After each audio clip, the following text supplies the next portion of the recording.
Этот кардиган крупной вязки, и поэтому на ветру его будет продувать.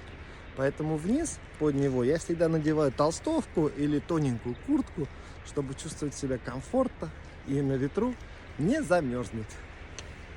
Да, использовать этот кардиганище как верхнюю одежду полноценную не получится. Именно по этим причинам. Вязка крупная, и на ветру она продувается.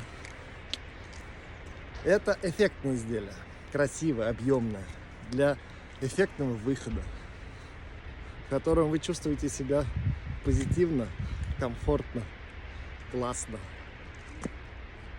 Это изделие для ценителей, для тех, кто ценит ручную работу, крупную вязку и вязание.